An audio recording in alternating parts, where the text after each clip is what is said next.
Hi, everyone. Welcome to the True North podcast. My name is Lindsay. I'm an investigative journalism fellow with True North.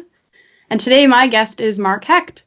Mark Hecht is an instructor in Earth and Environmental Sciences at Mount Royal University in Calgary, Alberta.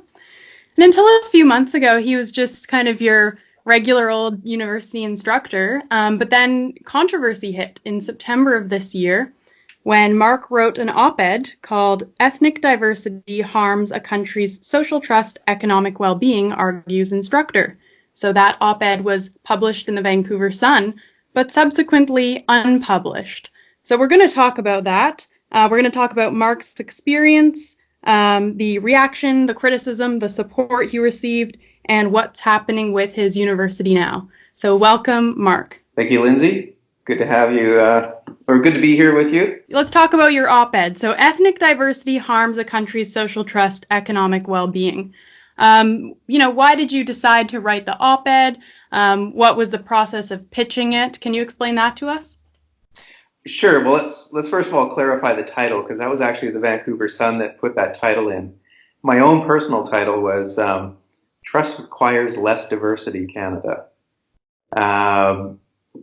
So it went into the Vancouver Sun on Friday, September 6th, and I had pitched it about a week before to the editor in charge there, Gordon Clark, I think it was. Anyway, I sent it in, and he said, looks interesting. I'll put it into the next Saturday edition or the weekend edition coming up because it was a slightly longer piece. It was about 11 or 1,200 words. They usually like to have something a little shorter, but they had space in the weekend edition. So it went up on Friday on the online edition, and almost immediately there was reaction on Twitter, which was pretty severe, I guess you could say. But it still went to the printing press and was published in an actual newspaper and went out to the Vancouver Sun subscribers on Saturday. So over the course of that sort of Friday evening to the end of Saturday, it was online for maybe all of half a day before it finally came down. So what kind of claims and what kind of research did you talk about in the op-ed that people found so questionable and worth suppressing? People have asked me this quite a bit and said, well, if there's anything you could change, would there be anything at all? And I would say there's probably one word that I would have added at the end of the piece, and that's the word dogma.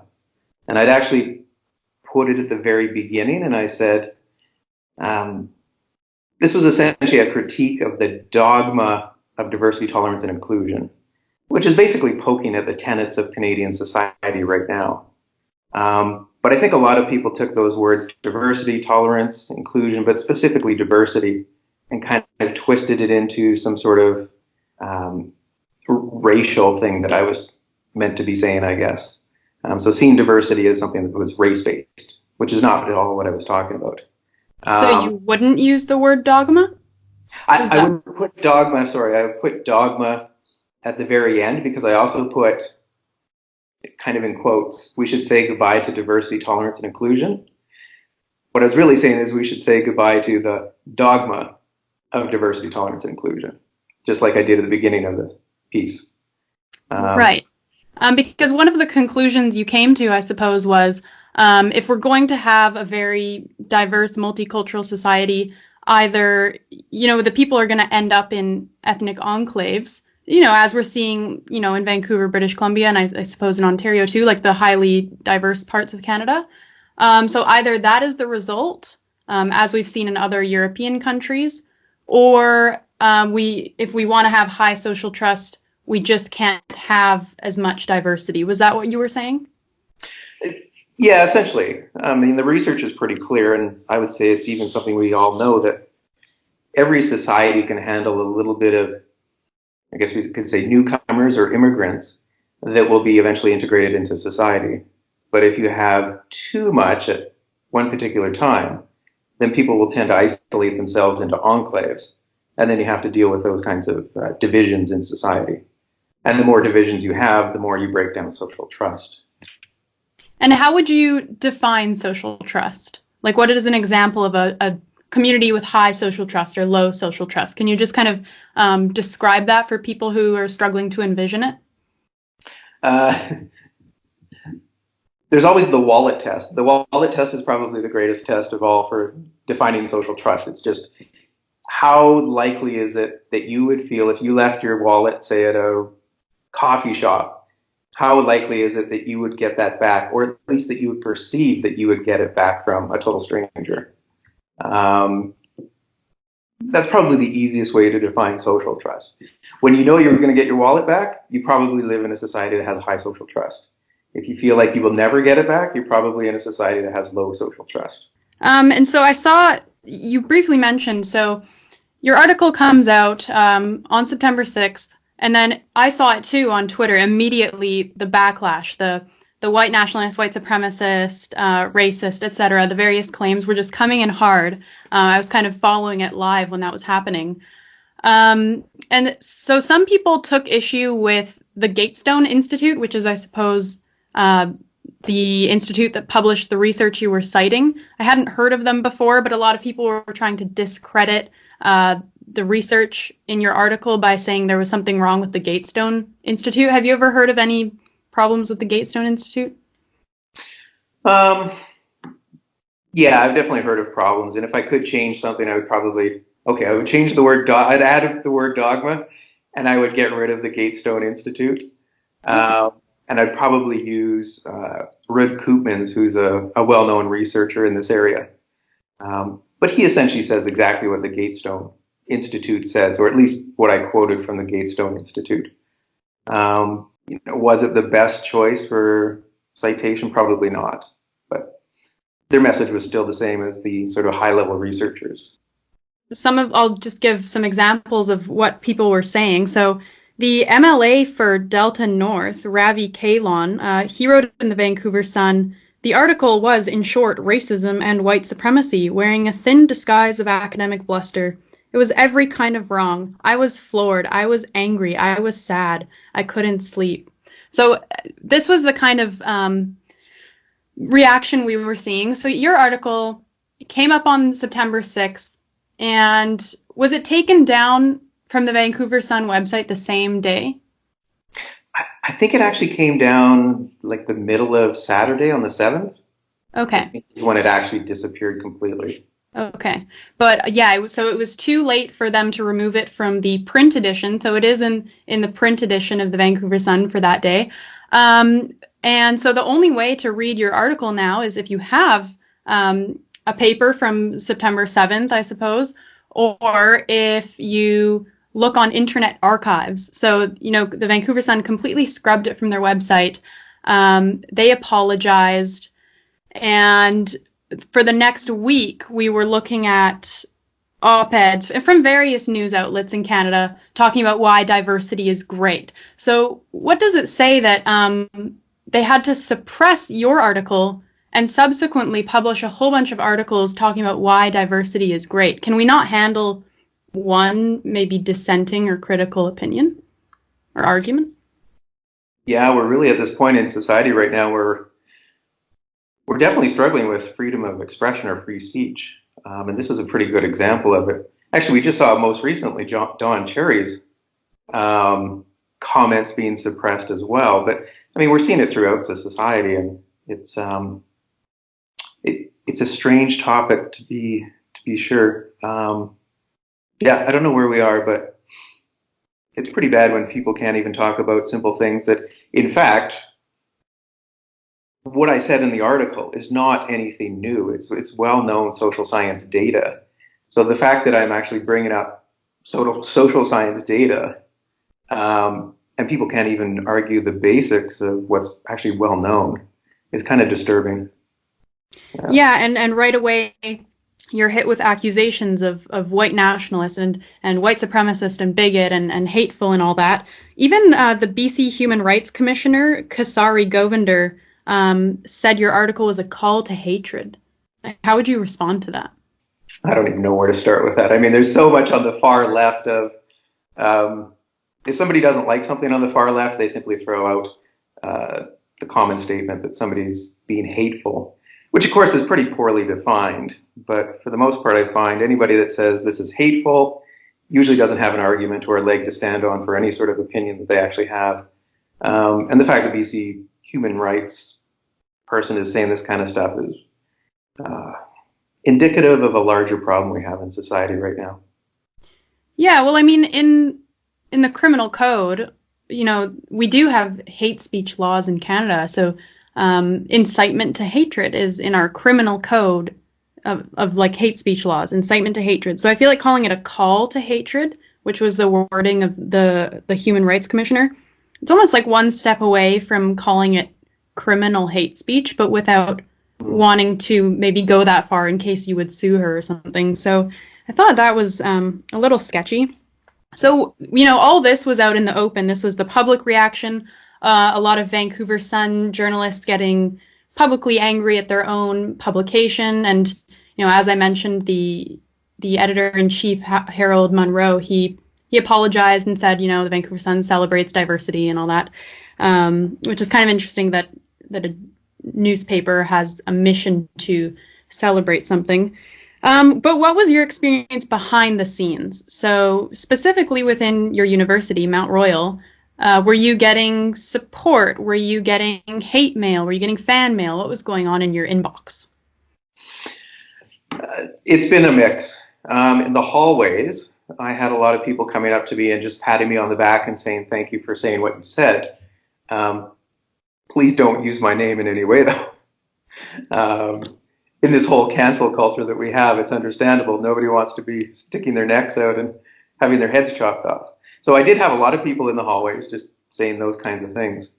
And yet at the same time, I've also had colleagues that won't even look me in the eye in the hallway anymore. So there's the two extremes on either end. But internally and in my own department, I'd say that's also been a mix. I've had the chair basically say he didn't agree with what I said, which he's entitled to that opinion, but I would say he overstepped his role, which is I don't know if I should say this. No, I'm going to say it anyway. He came into my office and said, I don't agree with what you said, which I think as a leader is the one thing you shouldn't be doing. As a leader, you should come in and say, this is what I'm doing as a leader, but I'm not bringing in my own personal opinions. And if I am going to bring in my own personal opinions, then I'm stating right up, this is just you and me discussing personal opinions. So I think the chair overstepped his boundaries in terms of the role he plays. In fact, I don't think he really knows what it means to be a leader. That's pretty harsh, but anyway, that's where I stand. Is this Jonathan Whitley? No, Jonathan Whitley is actually one step above the chair. So the chair often facilitates or goes between the various disciplines to figure out who's going to get course load work and stuff like that. But Jonathan Whitley is actually one step higher. He's the dean. So he has the ultimate control over the money and the allocation of work. Right. And so this is the dean that canceled your field school. Yep. After this controversy happened. Can you talk a bit about that? So after the op-ed, about, a week and a half later, I had the first of 3 information sessions for the field school that I was going to run. And about 2 hours before the first one was to go, I ended up in Jonathan Whitley's office and he said, the field school is canceled. I basically said, so this has to do with the op-ed. And he said, well, it may appear that way, but there were other considerations. Anyway, he wouldn't go much beyond that, but obviously it had to do with the op-ed. So anyway, someone from international education actually had to come down and sort of intercept the students as they were coming in the door and basically tell them the field school is canceled. See if you can find another one. Because on your profile on Mount Royal's website, I mean, one of your things is listed as field school. So have you led them before? No, not as the lead hand on this. I've been involved in other field schools, particularly through the geology side of our department, but I haven't led my own. So this was going to be the first one that I was actually going to do myself. But everything was set to go before this happened. Like you had your whole syllabus planned out. And I noticed on your syllabus, and it looks like it was called Sustainable Europe, right? Yep. It was like an ecological, like geography field school to Europe, different countries in Europe. Yeah, it was mostly looking at what European cities in particular are doing in terms of sustainability. And that had a few different themes, economic, mobility, transportation, but also social considerations as well, which I think is where I got into the most trouble, because one of the themes I talked about, or one of the topics, was social trust, which of course is a really prominent subject in Denmark and the Netherlands, which is where we were going to go. Anyway, that's also what I talked about in the op-ed. So obviously having something in the field school and controversy with the op-ed did not please the Mount Royal administration enough that they said, okay, we're getting rid of this guy and we're getting rid of the field school. So after this happened, the Society for Academic Freedom and Scholarship, they sent an open letter, and it's on their website, safs.ca, SAFS.ca. They wrote an open letter saying, did this have to do with Mark's op-ed? Because that would be kind of an infringement of academic freedom. Did they say anything substantial in their response to the Society for Academic Freedom and Scholarship? No, Jonathan Withy wrote back a letter a little over a week later. And in the letter, which is also posted on the same website, it's also posted on my website as well. He essentially, of all the things he said, there was only one thing in there which really made a definitive statement, and that was that field schools will not be led by part-time instructors, which is what I am. Even though this had long been approved, Mount Royal has always had part-time instructors do field schools. It's even had contract people come in and do field schools for it. So suddenly this was a change in policy, like overnight, which just happened to be coincidental to this field school. So what now at Mount Royal? Are you staying? Are you leaving? What's happening now? I will be finishing my contracts at the end of this semester. So I'm teaching 3 courses right now. And then, I will be leaving. I'm moving. And I'm no longer working at Mount Royal in any capacity whatsoever. As of like December, January? End of December, yeah. So did the op-ed controversy play any part in you wanting to leave? Did you not apply to have your contract renewed or anything like that? I've been working at Mount Royal for almost 12 years, and my plan was actually to no longer pick up teaching contracts in the following semester, and I made that very clear actually in the summer of this year. So I was going to move to Victoria, essentially January 1st. But I would still come back for the field school and run that every year for the next, who knows, probably 5-6 years, something like that. And that was all well known. Everybody knew that. So now I'm not doing the field school either. So I'm completely leaving Mount Royal. I see. So are you kind of leaving Mount Royal feeling like a black sheep? I don't know if I feel like a black sheep. I probably am a black sheep, but I'm disappointed in the leadership, is what I would have to say. Whether some of my colleagues agree or disagree with what I said is sort of tangential. But clearly some of the faculty that disagree with what I've said have been kind of prominent behind the scenes in terms of trying to influence the decisions of the administration. And I think they've probably been successful in, I'm only guessing, but I would say they've been influential in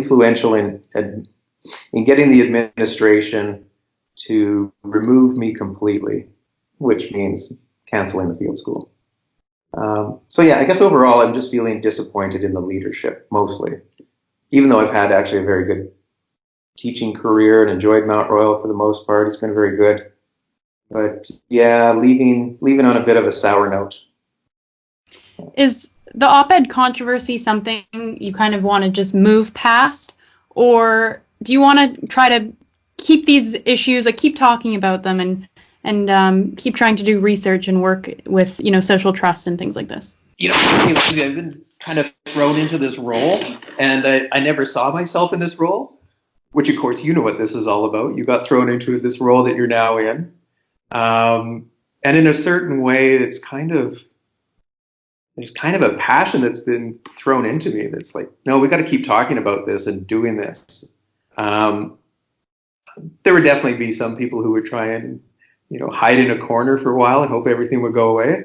But no, I think this has actually like inflamed me to just push forward and keep these topics going.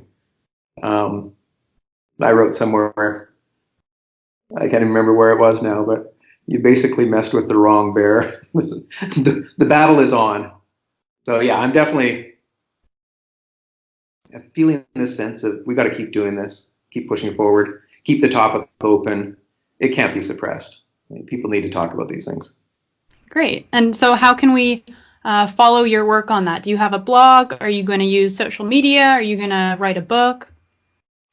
There's a couple ways. One, I do have my own website, my own blog at www.markhecht.com. And I've been writing articles there, posting every week. That might become more formalized. I can't really say anything at this point, but it might become more formalized. I've also written a book, which has kind of been sitting around. It was almost a project of mine for a number of years. I self-published it, The Rules of Invasion, Why Europeans Naturally Invaded the New World. Which again, some people think this is a racist, Europeans are supreme and superior and all sorts of things like that. But that's not actually the argument I make in the book. But the book does have a lot of topics that are pertinent to what we're talking about here and now, which is, what are the boundaries of society? Why do we have certain identities? And do the patterns that we see as humans, are they kind of similar to the patterns you see in the natural world as well? So I think that'll be officially published sometime soon, as opposed to just self-published. So yeah, there's a few venues. Great. Well, we are really looking forward to following your work. Thank you so much for talking with me today, Mark. Thanks, Lindsay. It was a real pleasure. Thanks, everyone, and see you on the next podcast.